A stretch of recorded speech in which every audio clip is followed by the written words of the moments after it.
নমস্কার বন্ধুরা, সুবচনের সাহিত্য সভায় আপনাদের স্বাগত জানাই। আজ পড়ে শোনাচ্ছি হুমায়ুন আহমেদের লেখা ছোট গল্প সঙ্গিনী। মিশির আলী বললেন, গল্প শুনবেন নাকি? আমি ঘড়ির দিকে তাকালাম। রাত মন্দ হয়নি, 10টার মতো বাজে। বাসায় ফেরা দরকার। আকাশের অবস্থাও ভালো না, গুড়গুড় করে মেঘ ডাকছে। আষাঢ় মাস, যে কোনো সময় বৃষ্টি নামতে পারে। আমি বললাম, আজ থাক, আরেকদিন পরে শুনবো। রাত হয়েছে অনেক, বাসায় চিন্তা করবে। মিশির আলী হেসে ফেললেন। আমি বিস্মিত হয়ে বললাম, হাসছেন কেন? মিশির আলী হাসতে হাসতেই বললেন, বাসায় কে চিন্তা করবে? আপনার স্ত্রী কি বাসায় আছেন? আমার তো ধারণা তিনি রাগ করে বাচ্চাদের নিয়ে বাবার বাড়ি চলে গেছেন। মিশির আলীর পর্যবেক্ষণ ক্ষমতা এবং সামান্য সূত্র ধরে সিদ্ধান্তে চলে যাওয়ার প্রায় অলৌকিক ক্ষমতার সঙ্গে আমি পরিচিত। তবুও বিস্মিত হলাম। আমার স্ত্রীর সঙ্গে আজ দুপুরেই বড় ধরনের ঝগড়া হয়েছে। সন্ধেবেলায় সে সুটকেস গুছিয়ে বাবার বাড়ি চলে গেছে। একা একা খালি বাড়িতে থাকতে অসহ্য বোধ হচ্ছিল বলে মিশির আলীর কাছে এসেছি। তবে এই ঘটনার কিছুই বলিনি। আগ বাড়িয়ে পারিবারিক ঝগড়ার কথা বলে বেড়ানোর কোনো মানে হয় না। আমি সিগারেট ধরাতে ধরাতে বললাম, ঝগড়া হয়েছে বুঝলেন কি করে? অনুমানে বলছি। অনুমানটাই বা কী করে করলেন? আমি লক্ষ্য করলাম আপনি আমার কাছে কোনো কাজে আসেননি, গল্প করতে এসেছেন, সময় কাটাতে এসেছেন। গল্প করছেন এবং আমার গল্প শুনছেন, কিন্তু কোনো কিছুতেই তেমন আনন্দ পাচ্ছেন না, অর্থাৎ কোনো কারণে মন বিক্ষিপ্ত। আমি বললাম, ভাবি কেমন আছেন? আপনি বললেন, ভালো, কিন্তু বলার সময় আপনার মুখ কঠিন হয়ে গেল, অর্থাৎ ভাবির সঙ্গে ঝগড়া হয়েছে। আমি তখন নিশ্চিন্ত হবার জন্য বললাম, আমার সঙ্গে 4টা ভাত খান। আপনি রাজি হয়ে গেলেন। আমি ধরে নিলাম আপনি রাগারাগি করেছেন এবং আপনার স্ত্রী বাসায় নেই। আপনার একা একা লাগছে বলেই আপনি আমার কাছে এসেছেন। এই সিদ্ধান্তে আসার জন্য শার্লক হোমস হতে হয় না, একটু ঠান্ডা মাথায় চিন্তা করলেই বোঝা যায়। আমি কিছু বললাম না। মিশির আলী বললেন, চা চড়াচ্ছি, চা খেয়ে গল্প শুনুন, তারপর এখানেই শুয়ে ঘুমিয়ে পড়ুন। খালি বাসায় একা একা রাত কাটাতে ভালো লাগবে না, তাছাড়া বৃষ্টি নামতে পারে। এইটাও কি আপনার লজিক্যাল ডিডাকশন? এটা হচ্ছে উইথফুল থিঙ্কিং। গরমে কষ্ট পাচ্ছি, বৃষ্টি হলে জীবন বাঁচে। তবে বাতাস ভারী, বৃষ্টির আর দেরি নেই বলেই আমার ধারণা। বাতাসের আবার হালকা ভারী কি আছে? হালকা ভারীর ব্যাপার আছে। বাতাসে জলীয় বাষ্পের পরিমাণ বেশি হলে বাতাস ভারী হয়ে যায়। আমার মাথার চুলে হাত দিয়ে বুঝতে পারি যে চুল যদি নরম আর ভিজে ভিজে হয় তাহলে বাতাসে জলীয় বাষ্পের পরিমাণ বেশি। গরমকালে এটা হয়, কিন্তু শীতকালে এটা হয় না। শীতকালে চুল রুক্ষ আর খাড়া খাড়া হয়ে যায়। বলেই মিশির আলী ঘর ফাটিয়ে হাসতে লাগলেন। আমার অস্বস্তি হলো। খুব বুদ্ধিমান কোনো মানুষের সামনে থাকলে যে এক ধরনের অস্বস্তি হয়, সেই অস্বস্তি। নিজেকে খুব তুচ্ছ বলে মনে হয়। তবু বললাম, আমার কাছে তো সবসময় একই রকম লাগে। মিশির আলী স্টোভে চায়ের পানি বসিয়ে দিলেন। শোঁ শোঁ শব্দ হতে লাগলো। এই যুগে স্টোভ প্রায় চোখেই পড়ে না। মিশির আলী এই বস্তু কোত্থেকে জোগাড় করেছেন কে জানে। কিছুক্ষণ পর পাম্প করতে হয়, অনেক যন্ত্রণা। চায়ের কাপ হাতে বিছানায় এসে বসা মাত্র বৃষ্টি শুরু হলো, তুমুল বর্ষণ। মিশির আলী বললেন, আমার কেন বেহেস্তে যেতে ইচ্ছে করে না জানেন? না, বেহেস্তে যেতে ইচ্ছে করে না কারণ সেখানে ঝড় বৃষ্টি নেই। এয়ার কুলার বসানো একটা ঘরের মতো সেখানকার আবহাওয়া। তাপ বাড়বেও না, কমবেও না, অনন্তকাল একই থাকবে। কোনো মানে হয়? আপনি কি দোজখ, বেহেস্ত এইসব নিয়েও মাথা ঘামান? না, ঘামাই না। সৃষ্টিকর্তাকে নিয়ে মাথা ঘামান? হ্যাঁ, ঘামাই। খুব চিন্তা করি, ভেবে কুল কিনারা পাই না। পৃথিবীর সমস্ত ধর্মগ্রন্থ কি বলে? সৃষ্টিকর্তা বা ঈশ্বর পারেন না এমন কিছু নেই, তিনি সব পারেন। অথচ আমার ধারণা তিনি দুটি জিনিস পারেন না যা মানুষ পারে। হ্যাঁ, উদাহরণ দিন। সৃষ্টিকর্তা নিজেকে ধ্বংস করতে পারে না, মানুষ পারে। আবার সৃষ্টিকর্তার দ্বিতীয় সৃষ্টিকর্তারও জন্ম দিতে পারেন না, মানুষ কিন্তু পারে, সে সন্তানের জন্ম দেয়। আপনি তাহলে একজন নাস্তিক? না, আমি নাস্তিক নই, আমি খুবই আস্তিক। আমি এমন সব রহস্যময় ঘটনা আমার চারপাশে ঘটতে দেখেছি যে বাধ্য হয়ে আমাকে আস্তিক হতে হয়েছে। ব্যাখ্যাতীত সব ঘটনা, যেমন স্বপ্নের কথাই ধরুন, সামান্য স্বপ্ন অথচ ব্যাখ্যাতীত একটা ঘটনা। ব্যাখ্যাতীত তা হবে কেন? ফ্রয়েড তো চমৎকার ব্যাখ্যা করেছেন বলে শুনেছি। মোটেই চমৎকার ব্যাখ্যা করেননি। স্বপ্নের পুরো ব্যাপারটাই তিনি অবদমিত কামনার উপর চাপিয়ে দিয়ে লিখলেন ইন্টারপ্রিটেশন অফ ড্রিম। তিনি শুধু বিশেষ এক ধরনের স্বপ্নই ব্যাখ্যা করলেন, অন্য দিক সম্পর্কে চুপচাপ রইলেন। যদিও তিনি খুব ভালো করে জানতেন মানুষের কাছে কিছু স্বপ্ন আছে যা ব্যাখ্যা করা যায় না। তিনি এই নিয়ে প্রচুর কাজও করেছেন, কিন্তু প্রকাশ করেননি, নষ্ট করে ফেলেছেন। তার ছাত্র প্রফেসর জাং কিছু কাজ করেছেন, মূল সমস্যায় পৌঁছতে পারেননি। বলা ভালো, বাধ্য হয়েছেন যে কিছু কিছু স্বপ্ন মানুষ কেন দেখে তা বলা যাচ্ছে না, এটা বলে ফেলেছেন। যেমন একটা লোক স্বপ্ন দেখলো হঠাৎ তার মাথার উপর সিলিং ফ্যানটা খুলে পড়ে গেল। স্বপ্ন দেখার দুদিন পর দেখা গেল সত্যি সত্যি সিলিং ফ্যানটা খুলে পড়ে গেছে। এই ধরনের স্বপ্নকে বলে প্রিকগনিশন ড্রিম। এর একটি ব্যাখ্যা, স্বপ্নে মানুষ ভবিষ্যৎ দেখতে পাচ্ছে, যা সম্ভব নয়, কাজেই এই ধরনের স্বপ্ন ব্যাখ্যাতীত।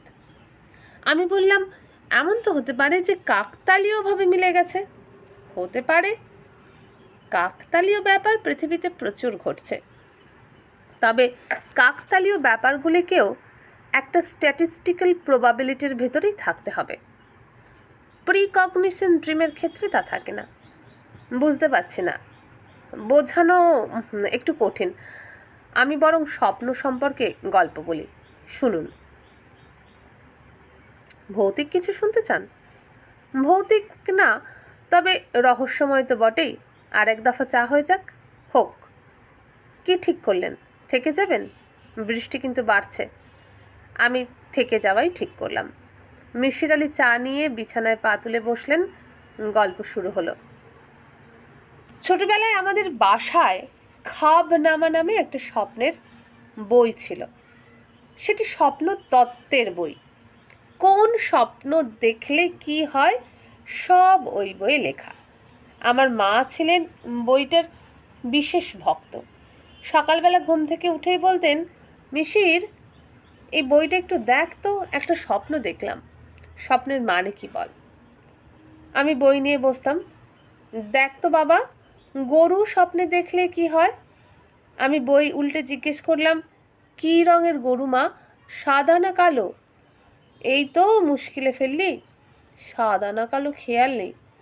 সাদা রঙের গরু হলে ধনলাভ, কালো রঙের গরু হলে বিবাদ। কার সঙ্গে বিবাদ? তোর বাবার সঙ্গে? লেখা নাই তো মা। মা চিন্তিত হয়ে পড়তেন। স্বপ্ন নিয়ে চিন্তার তার কোনো শেষ ছিল না। আর কত বিচিত্র স্বপ্ন যে দেখতেন। একবার দেখলেন দুটো অন্ধ চড়ুই পাখি। খাবনামায় অন্ধ চড়ুই পাখি দেখলে কি হয় লেখা নেই, কবুতর দেখলে কি হয় লেখা আছে। মার কারণে খাবনামা ঘাঁটতে ঘাঁটতে একসময় পুরো বইটা আমার মুখস্থ হয়ে গেল। স্বপ্ন বিশারদ হিসাবে আমার নাম রটে গেল। যে যা দেখে আমাকে এসে অর্থ জিজ্ঞেস করে। এই করতে গিয়ে জানলাম কত বিচিত্র স্বপ্নই না মানুষ দেখে। সেই সঙ্গে মজার মজার কিছু জিনিসও লক্ষ্য করলাম। যেমন অসুস্থ মানুষেরা সাধারণত বিকট দুঃস্বপ্ন দেখে। বোকা মানুষদের স্বপ্নগুলি হয় সরল ধরনের। বুদ্ধিমান মানুষেরা খুব জটিল স্বপ্ন দেখে। সমাজে প্রতিষ্ঠিত ব্যক্তিরা একটা স্বপ্ন প্রায় দেখে, সেটা হচ্ছে কোনো একটা অনুষ্ঠানে সম্পূর্ণ নগ্ন হয়ে উনি উপস্থিত হয়েছেন। সবার গায়ে ভালো ভালো পোশাক আশাক, শুধু তিনিই নগ্ন, কিন্তু কেউ তার লক্ষ্য করছে না। মিশির আলি সাহেব কথা বন্ধ করে বললেন, আপনি কখনো এরকম স্বপ্ন দেখেছেন নাকি? আমি বললাম, না, একটা স্বপ্ন আমি বারবার দেখি, পরীক্ষার হলে পরীক্ষা দিতে বসেছি। খুব সহজ প্রশ্ন, উত্তরগুলো আমার সব জানা। লিখতে গিয়ে দেখি কলম দিয়ে কালি বেরোচ্ছে না। কলমটা বদলে একটা অন্য কলম নিলাম, সেটা দিয়েও কালি বেরোচ্ছে না। এদিকে ঘন্টা পড়ে গেছে। এই স্বপ্নটাও খুব কমন, আমিও দেখি। একবার দেখলাম বাংলা পরীক্ষা, প্রশ্ন দিয়েছে অঙ্কের, কঠিন সব অঙ্ক, বাঁদরের তৈলাক্ত বাঁশ বেয়ে ওঠার অঙ্ক। একটা বাঁদরের জায়গায় দুটো বাঁদর, একটা খানিকটা ওঠে, অন্যটা তার ল্যাজ ধরে টেনে নামায়। জটিল ব্যাপার। বাঁশের আবার সবটা তৈলাক্ত নয়, কিছুটা আবার তেল ছাড়া। আমি বিস্মিত হয়ে বললাম, সত্যি এমন স্বপ্ন দেখেছেন? জি না, ঠাট্টা করে বলছিলাম। জটিল অঙ্ক ছিল, এইটুকু মনে আছে। যাই হোক, ছোটবেলা থেকেই এইসব কারণে স্বপ্নের দিকে আমি ঝুঁকলাম। দেশের বাইরে যখন প্যারাসাইকোলজি পড়তে গেলাম, তখন স্পেশাল টপিক নিলাম ড্রিম। ড্রিম ল্যাবরেটরিতেও কাজ করলাম। আমার প্রফেসর ছিলেন ডক্টর সুইনহার্ন, দুঃস্বপ্নের ব্যাপারে যাকে পৃথিবীর সেরা বিশেষজ্ঞ বলা যেতে পারে। দুঃস্বপ্ন অ্যানালিসিসের তিনি একটা টেকনিক বার করেছেন, যার নাম সুইনহার্ন অ্যানালিসিস। তবে সুইনহার্ন অ্যানালিসিসে ব্যাখ্যা করা যায় না এমন সব দুঃস্বপ্নের একটা ফাইল তার কাছে ছিল। সেই ফাইল তিনি তার গ্র্যাজুয়েট ছাত্রদের দিতেন না। আমাকে তিনি খুবই পছন্দ করতেন। সম্ভবত সে কারণেই সেই ফাইল ঘাঁটার সুযোগ হয়ে গেল। ফাইল পড়ে আমি হতভম্ব, ব্যাখ্যাতীত সব ব্যাপার। একটা উদাহরণ দিই। নিউ ইংল্যান্ডের একটি 23 বছর বয়সী মেয়ে দুঃস্বপ্ন দেখা শুরু করলো। তার নাভিমূল থেকে একটা হাত বের হয়ে আসছে, স্বাভাবিকের চেয়ে সরু, লম্বা লম্বা আঙুল। হাতটার রং নীলচে, খুব তুলতুলে হাত। দুঃস্বপ্নটা সে প্রায় দেখতে লাগলো। প্রতিবারই স্বপ্ন ভাঙত বিকট চিৎকারে। তাকে ড্রিম ল্যাবরেটরিতে ভর্তি করা হলো। প্রফেসর সুইনহান রোগিণীর মনোবিশ্লেষণ করলেন, অস্বাভাবিক কিছুই পেলেন না। মেয়েটিকে পাঠিয়ে দেওয়া হলো নিউ ইংল্যান্ডে। তার কিছুদিন পর মেয়েটি লক্ষ্য করলো তার নাভিমূল ফুলে উঠেছে, এক ধরনের নন ম্যালিগন্যান্ট গ্রোথ হচ্ছে। 1 মাসের মধ্যে সেই টিউমার মানুষের হাতের আকৃতি ধারণ করলো। টিউমারটির মাথায় মানুষের হাতের আঙুলের মতো 5টি আঙুল। মিশির আলীকে আমি থামিয়ে বললাম, এই গল্পটা ভালো লাগছে না, ঘেন্না লাগছে। ঘেন্না লাগার মতোই ব্যাপার। ছবি দেখলে নিউ ইংল্যান্ড জার্নাল অব মেডিসিনে এটা আছে, দেখবেন নাকি? জি না, আরও ঘেন্না লাগবে। পিএইচডি প্রোগ্রামে পিএইচডি না করেই ফিরতে হলো। প্রফেসরের সঙ্গে ঝামেলা হলো। যে লোক এত পছন্দ করত, সেই বিষ নজরে দেখতে লাগলো। এমএস ডিগ্রি নিয়ে দেশে ফিরলাম। ঢাকা বিশ্ববিদ্যালয়ে পার্ট টাইম টিচিংয়ের একটা ব্যবস্থা হলো। ছাত্রদের অ্যাবনর্মাল বিহেভিয়ার পড়াই, স্বপ্ন সম্পর্কেও বলি। স্বপ্নের সঙ্গে মানুষের অস্বাভাবিক আচরণের একটা সম্পর্ক বের করার চেষ্টা করি। ছাত্রদের বলি, তোমরা যদি কখনো কোনো ভয়ঙ্কর স্বপ্ন দেখো তাহলে আমাকে বলবে। ছাত্ররা প্রায় এসে স্বপ্নের কথা আমাকে শোনায়। ওদের কোনো স্বপ্নই তেমন ভয়ঙ্কর নয়। সাপে তাড়া করছে, আকাশ থেকে মাটিতে পড়ে যাচ্ছে, এই জাতীয় স্বপ্ন। আমার ইচ্ছা ছিল দুঃস্বপ্ন নিয়ে গবেষণার, কিন্তু সেই ইচ্ছা সফল হলো না। দুঃস্বপ্ন দেখছে হ্যাঁ, এমন লোকই পাওয়া গেল না। আমি যখন গবেষণার কথা প্রায় ভুলেই গেলাম, তখন এলো লোকমান ফকির। লোকমান ফকিরের বাড়ি কুমিল্লার নবীনগরে। বয়স 30-35। শিপিং কর্পোরেশনে মোটামুটি ধরনের চাকরি করে। 2 কামরার একটা বাড়ি ভাড়া করেছে কাঁঠাল বাগানে। বিয়ে করেনি, তবে বিয়ের চিন্তা ভাবনা করছে। তার এক মামাতো বোনের সঙ্গে বিয়ের কথাবার্তা হচ্ছে। মেয়েটিকে তার পছন্দ নয়, তবে অপছন্দের কথা সে সরাসরি বলতে পারছে না, কারণ তার এই মামা তাকে পড়াশোনা করিয়েছেন। ছেলেটি এক সন্ধ্যায় আমার সঙ্গে দেখা করতে এলো। আমি তাকে দেখে চমকে উঠলাম। মুখ পাণ্ডুর বর্ণ, মৃত মানুষের চোখের মতো ভাব লেশিন চোখ। যৌবনে নিজস্ব যে জ্যোতি যুবক যুবতীর চোখে থাকে, তার কিছুই নেই। ছেলেটি হাঁটছে খুঁড়িয়ে খুঁড়িয়ে, কিছুক্ষণ পরপরই চমকে উঠছে। সে ঘরে ঢুকেই বিনা ভূমিকায় বলল, স্যার আপনি আমাকে বাঁচান। আমি ছেলেটিকে বসালাম, পরিচয় নিলাম, হালকা কিছু কথাবার্তা বলে তাকে স্বাভাবিক করার চেষ্টা করলাম। তাতে খুব একটা লাভ হলো বলে মনে হলো না। তার অস্থিরতা কমলো না। লক্ষ্য করলাম সে স্থির হয়ে বসতেও পারছে না, খুব নড়াচড়া করছে। আমি বললাম, তোমার সমস্যাটা কি?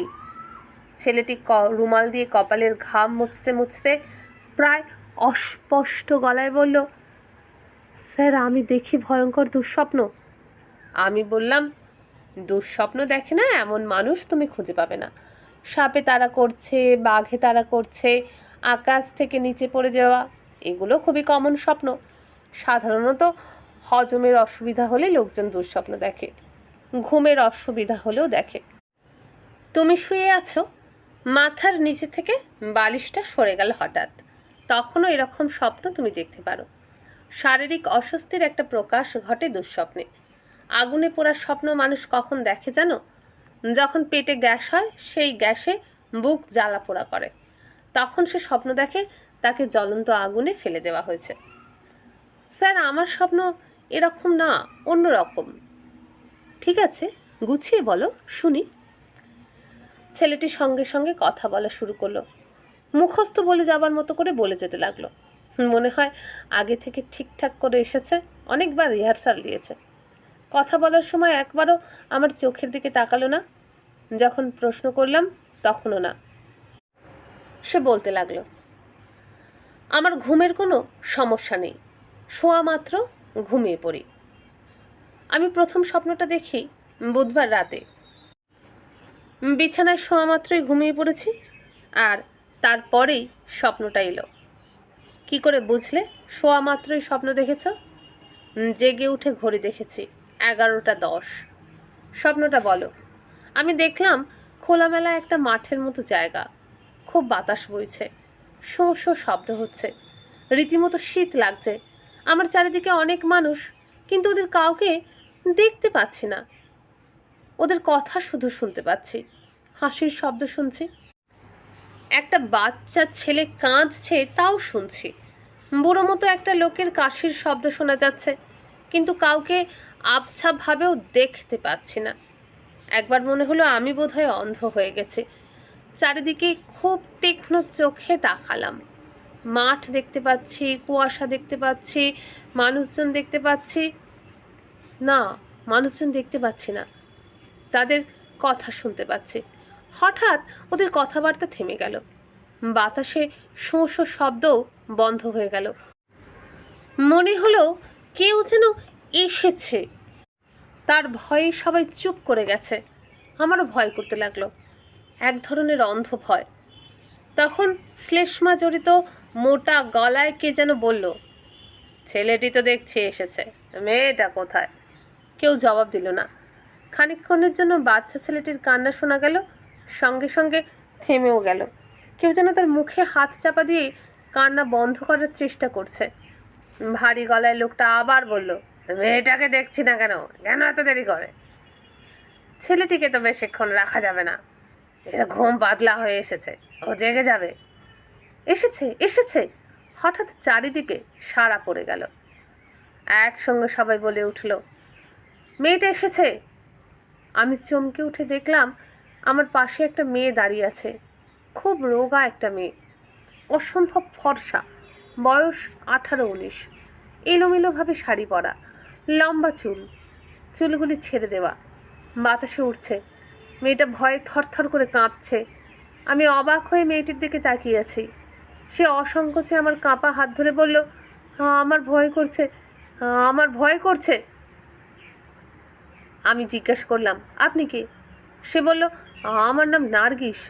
আপনি যা দেখছেন তা স্বপ্ন, ভয়ঙ্কর স্বপ্ন, একটু পরেই বুঝবেন। আগে এই স্বপ্নটা শুধু আমি একা দেখতাম, এখন মনে হয় আপনিও দেখবেন। মেয়েটা কাঁদতে শুরু করলো, আতঙ্কে অস্থির হয়ে আমার গা ঘেঁষে দাঁড়ালো। কাঁদতে কাঁদতেই বলল, আপনি কিছু মনে করবেন না, আমার ভয় লাগছে বলেই আমি এইভাবে দাঁড়িয়ে আছি। এরা প্রতি মাসে একবার করে আমাকে এই স্বপ্নটা দেখায়। আমি বললাম, এরা কারা? জানি না, কিচ্ছু জানি না। আপনি আপনি জেনেও কিছু করতে পারবেন না। তবু তবু আপনি থাকায় এই একটু ভরসা পাচ্ছি। মেয়েটি হাঁপাতে শুরু করলো, বলল, সময় শেষ, দৌড়ান। তখন ভারী আর শ্লেষ্মা জড়িত সেই কণ্ঠস্বর চিৎকার করলো, দৌড়াও। দৌড়াও, দৌড়াও। সে চিৎকারের মধ্যে ভয়ঙ্কর পৈশাচিক কিছু ছিল। আমার শরীরের প্রতিটি স্নায়ু থরথর করে কাঁপতে লাগলো। চোখের সামনে কুয়াশা কেটে যেতে লাগলো। চারিদিকে তীব্র আলো, এত তীব্র আলো যে চোখ ধাঁধিয়ে যায়। আমি যাদের কথা শুনছিলাম অথচ যাদের দেখতে পাচ্ছিলাম না, এই এই আলোয় সবাইকে স্পষ্ট দেখলাম। এরা এরা কারা? এরা কি? এরা মানুষ না, অন্য কিছু। লম্বাটে পশুর মতো মুখ, হাত পা মানুষের মতো, সবাই নগ্ন। এরা অদ্ভুত এক ধরনের শব্দ শুরু করলো।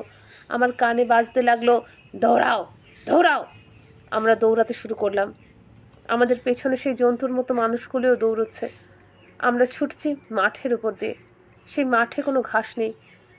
সমস্ত মাঠময় নিযুত লক্ষ কোটি ধারালো ব্লেড সারি সারি সাজানো। সেই ব্লেডে আমার পা কেটে ছিন্ন ভিন্ন হয়ে যাচ্ছে। তীব্র তীক্ষ্ণ যন্ত্রণা। চিৎকার করে উঠলাম। আর তখনই ঘুম ভেঙে গেল। দেখি ঘামে সমস্ত বিছানা ভিজে গেছে। এই তোমার স্বপ্ন? জি। দ্বিতীয় স্বপ্ন কবে দেখলে? ঠিক 1 মাস পরে। দ্বিতীয় মেয়েটিও কি সেই দিন স্বপ্নে তোমার সঙ্গে ছিল? জি। একই স্বপ্ন নাকি একটু অন্যরকম? একই স্বপ্ন। দ্বিতীয়বারও কি তুমি মেয়েটার হাত ধরে দৌড়লে? জি। প্রথমবার যেমন তার সঙ্গে কথাবার্তা হয়েছিল, দ্বিতীয়বারও হলো?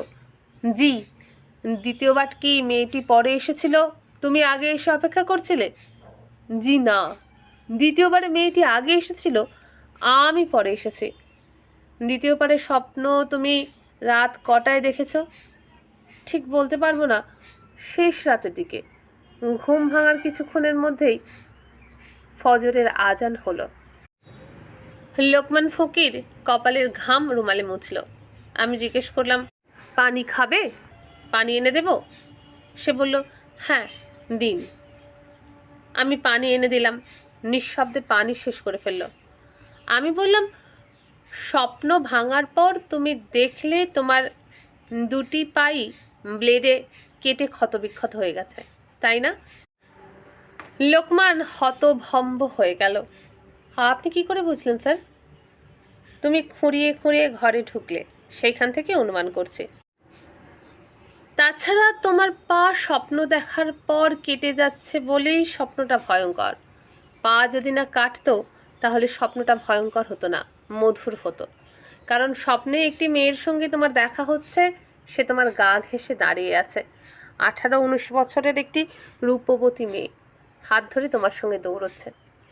আমার কথার মাঝখানেই লোকমান ফকির পায়ের জুতো খুলে ফেলল, মোজা খুলল। আমি হতভম্ব হয়ে দেখলাম পায়ের তলাটা ফালা ফালা করে কাটা। এমন কিছু যে সত্যি সত্যি ঘটতে পারে আমি ভাবিনি। লোকমান ক্ষীণ গলায় বলল, এটা কি করে হয় স্যার? আমি ঠিক বুঝতে পারছি না, তবে স্বপ্নের ব্যাপারে পড়াশোনা যা করেছি তার থেকে তোমাকে একটা কথা বলতে পারি। ইনভার্ট রিয়াকশন বলে একটা ব্যাপার আছে। ধরো তোমার একটা আঙুল পুড়ে গেল, সেই খবর স্নায়ুর মাধ্যমে যখন তোমার মস্তিষ্কে পৌঁছাবে তখন তুমি তীব্র ব্যথা পাবে।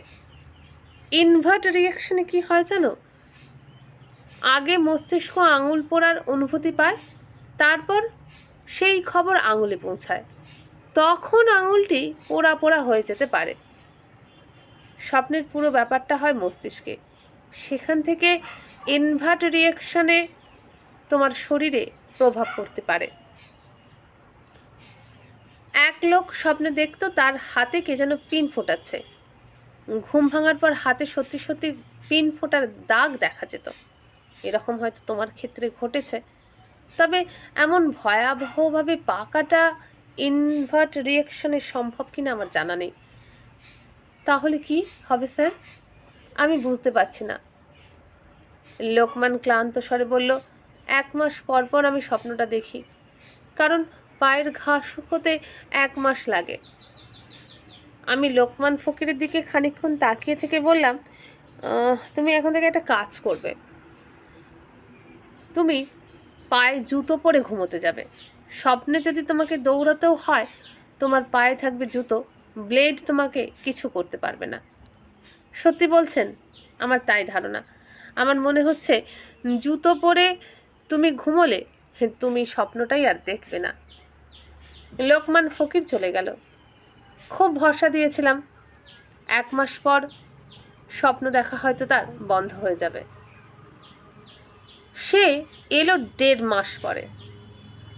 তার মুখ আগের চেয়েও শুকনো। বললাম, স্বপ্ন দেখছো? সে ভাবলিহীনভাবে বলল, জি না। জুতো পায়ে ঘুমোচ্ছ? জি স্যার, জুতো পায়ে দেওয়ার জন্যই তো স্বপ্ন দেখছি না। আমি হাসি মুখে বললাম, তাহলে তো তোমার রোগ সেরে গেল, এত মন খারাপ কেন? মনে হচ্ছে বিরাট সমস্যায় পড়েছ। সমস্যাটা কি? লোকমান নিচু গলায় বলল, মেয়েটার জন্য মন খারাপ স্যার। বেচারি একা একা স্বপ্ন দেখছে। এত ভালো একটা মেয়ে কষ্ট করছে। আমি সঙ্গে থাকলে সে একটু ভরসা পায়। নিজের জন্য কিছু না, মেয়েটার জন্য খুব কষ্ট হয়। লোকমানের চোখে প্রায় পানি এসে গেল। আমি বিস্মিত হয়ে তাকিয়ে রইলাম। সে বলে কি? স্যার, আমি ঠিক করেছি জুতো পরবো না। যা হয় হবে। নার্গিসকে একা একা যেতে দেব না, আমি সঙ্গে থাকবো। মেয়েটার জন্য আমার খুব কষ্ট হয় স্যার। এত চমৎকার একটা মেয়ে, আমি থাকবো তার সঙ্গে। সেটা কি ভালো হবে? জি হবে স্যার, খুব হবে। আমি তাকে ছাড়া বাঁচবো না। সে কিন্তু স্বপ্নের একটি মেয়ে। স্বপ্নের মেয়ে নয় স্যার। সে যেমন আমিও তেমন। আমরা দুজনে এই পৃথিবীতেই বাস করি। সে হয়তো ঢাকাতেই কোনো এক বাসায় থাকে, তার পায়ে ব্লেডের কাটা। আমি যেমন সারাক্ষণ তার কথা ভাবি, সেও নিশ্চয়ই ভাবে। শুধু আমাদের দেখা হয় স্বপ্নে। মিসির আলি সিগারেট ধরিয়ে বললেন, গল্পটা এই পর্যন্তই। আমি চেঁচিয়ে বললাম, এই পর্যন্ত মানে কি? শেষটা কি? শেষটা আমি জানি না। ছেলেটি ক্ষতবিক্ষত পা নিয়ে একবার এসেছিল। সে বলল, জুতো খুলে ঘুমানো মাত্রই সে আবার স্বপ্ন দেখে। স্বপ্নে মেয়েটির দেখা পায়। তারা দুজন খানিকক্ষণ গল্প করে, দুজনে দুজনকে জড়িয়ে ধরে কাঁদে। একসময় জন্তুগুলো চেঁচাতে থাকে, দৌড়াও দৌড়াও। তারা দৌড়তে শুরু করে। মানুষের মতো সেই জন্তুগুলো আরও চেঁচায়। ছেলেটি আপনার কাছে আর আসেনি? জি না। ছেলেটির বর্তমান অবস্থা সম্পর্কে কিছু জানেন? জানি না, তবে অনুমান করতে পারি। ছেলেটি জানে জুতো পায়ে পড়লে সেই দুঃস্বপ্ন আর দেখবে না। তবুও সে জুতো পায়ে দেয় না, কারণ মেয়েটিকে একা ছেড়ে দেওয়া তার পক্ষে সম্ভব নয়। প্রেমের ক্ষমতা যে কি প্রচণ্ড হতে পারে, প্রেমে না পড়লে তা বোঝা যায় না। ছেলেটির পক্ষে এই জীবনে তার স্বপ্ন সঙ্গিনীর মায়া কাটানো সম্ভব না। সে বাকি জীবনে কখনো জুতো পায়ে দিয়ে ঘুমোবে না। স্বপ্নটাই ক্ষেত্রে ওর কাছে দুঃস্বপ্ন নয়, মধুর স্বপ্ন। মিসির আলি চুপ করলেন। একটুক্ষণ পর বললেন, এই জীবনে কি এরকম একটা মেয়ের সঙ্গে দৌড়তে ইচ্ছে করে আপনার? আমি চুপ করে রইলাম। মিসির আলি তারপর বললেন, আরেকবার চা হবে নাকি? বন্ধুরা, এখানেই শেষ হয়ে গেল আজকের এই ছোট গল্পটি। কেমন লাগছে কমেন্ট করে জানাবেন। এরকমই আরও গল্প শুনতে চাইলে এই ভিডিওর নিচে যে বার আছে, যেখানে আমার চ্যানেলের নাম লেখা আছে, ক্লিক করুন। খুলে যাবে চ্যানেলের হোম পেজ। হোম পেজে পাবেন প্লেলিস্ট। সেখানে গেলে আরও নানা ধরনের নানা স্বাদের গল্প পাবেন। যতক্ষণ না নতুন গল্প আনি সেগুলো শুনুন।